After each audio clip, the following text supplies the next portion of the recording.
Hey guys, welcome to another review. Today we're looking at the Western Digital My Passport Wireless SD External Hard Drive. And it's pretty long to say, but that's exactly what it is. It's an external hard drive in the 2 terabyte edition, and this allows you to transfer files off of your micro SD card or SD card onto the hard drive out in the field. So this is perfect for videographers or photographers, or even just somebody that's traveling and has other files that they just want a quick transfer onto this. So this is perfect for me. I'm going to Indonesia very soon, and I'm not fond of having a bunch of different SD cards, rather to have just 2 and just swap between the 2 while one's transferring onto here, I have another one. So far of using this, I love it. Aside from somewhat slow read and write speeds, it's a great product. The battery life is around 6 hours, they say, for video streaming, and it seems like from the usage that I've had so far, from the time that I have it fully charged to when I'm like importing files, it would run about like 5 to 6 hours of battery life, which is enough for the day, especially if you're just using it to import from an SD card onto the hard drive.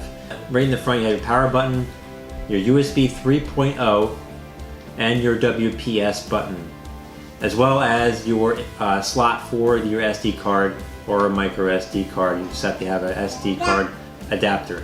And if you guys haven't already noticed, I have my daughter Clarissa that's walking around making sound. She's saying dada right now. But let's move forward. As you can see with my tests, so going from your USB 3.0 to your computer, you're gonna see right around about 80 to 100 megabytes per second, but it was dropping to about like 40, 50, as you can see, and that's not really as good as what I saw. I saw a lot better write speeds from their claims. I think they sit up to 3 gigabytes per second with USB 3.0, and I'm assuming that's if you have an SSD card.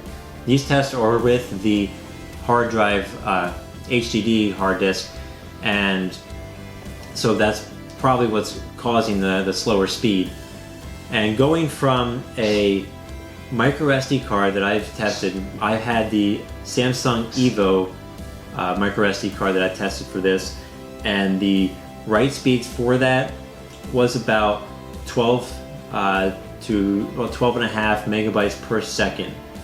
And with the Lexar Professional Series SD card, not the micro SD card, that was about 13 to 13 and a half megabytes per second.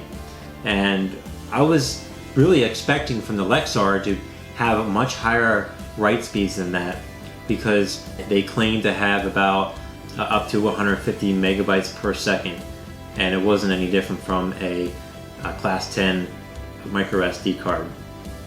And for another test, it was about 1 megabyte to 2 megabytes per second when you were transferring through the wireless feature. So I had set up on the smartphone, I had it directly connected to the My Passport and had it laying right on top of it, and still it ended up just transferring at 1 megabyte to 2 megabytes per second. And if you're doing video and you have tons of gigabytes that you have to transfer, it's going to take forever, and you're going to run out of battery on this thing if you use it that way. So just stick with the SD card slot and you're going to be a lot happier. Now they do have a back-end software when you go to log in through your computer. You just need to click on the wireless connection and then click on the My Passport, and you can connect from there, and then just type in My Passport from your internet browser. And then you can pull up a whole menu, which the only one I was really interested in was automatically importing the data from the SD card onto this device as soon as you put it in to the slot. That's exactly what it did. It took about 10 seconds until it started to transfer, but it did transfer automatically. And one thing you may want to know is that it does, even if you don't have it set up already, when you insert it, you just gotta press in the WPS button momentarily. That's what they say. So I guess for a couple of seconds, then it'll start transferring. And when it does import, you can see that it comes up as SD card imports, and then it just separates them by dates or when you import it. And I've noticed when you are logged in from your smartphone viewing the external hard drive and all the data on it through the My Cloud app, it's nicely laid out, but it didn't always bring up all the files. It lost connection sometimes if you tried to upload it, and it wouldn't really upload properly. But like I said, I'm not using it to have connected to my smartphone. If anything, you're just going to be pulling it up just to make sure your files are there.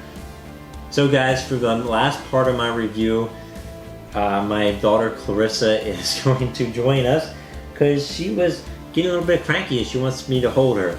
In conclusion guys, I do highly recommend getting this. I don't see any other company providing an SD card slot to easily import stuff on the go.